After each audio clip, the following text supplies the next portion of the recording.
അമ്പലപ്പുഴ ശ്രീകൃഷ്ണസ്വാമി ക്ഷേത്രത്തിലെ ഉത്സവത്തിന്റെ 9ാം ദിവസം ക്ഷേത്ര ജീവനക്കാർക്കായി ചെമ്പകശ്ശേരി രാജാവ് നാടകശാലയിൽ വിഭവസമൃദ്ധമായ സദ്യ നൽകിയിരുന്നു.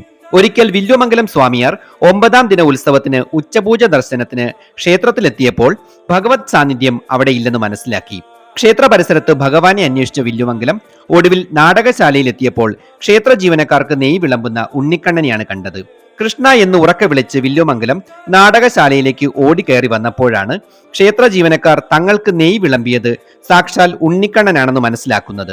ഇതേ നേരം ഉണ്ണിക്കണ്ണൻ അപ്രത്യക്ഷനാവുകയും ചെയ്തു. ഊണ് പൂർത്തിയാക്കാതെ ക്ഷേത്ര ജീവനക്കാർ സദ്യ വിളമ്പിയ ഇലയുമായി വില്ലോമംഗലം സ്വാമിക്ക് പിന്നാലെ ഓടി. ഓട്ടത്തിനിടയിൽ ഭക്ഷണം ഇലയിൽ നിന്ന് നിലത്തു വീണു. വില്ലുമംഗലം സ്വാമിയാർ ക്ഷേത്രത്തിലെ പടിഞ്ഞാറേ നടയിലുള്ള പുത്തൻകുളത്തിലേക്ക് ഇറങ്ങിയപ്പോൾ ക്ഷേത്ര ജീവനക്കാരും അവിടെ ഇറങ്ങി. ഉണ്ണിക്കണ്ണൻ പുത്തൻകുളത്തിൽ ഇറങ്ങിയെന്നുള്ള സങ്കല്പത്തിലാണ് ഇവരും അവിടെ ഇറങ്ങിയത് എന്നാണ് വിശ്വാസം.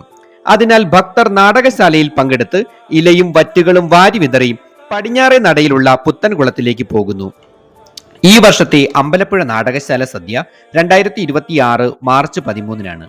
ഇതുപോലുള്ള കൂടുതൽ വീഡിയോസ് കാണുവാൻ ഈ ചാനൽ സബ്സ്ക്രൈബ് ചെയ്യുക.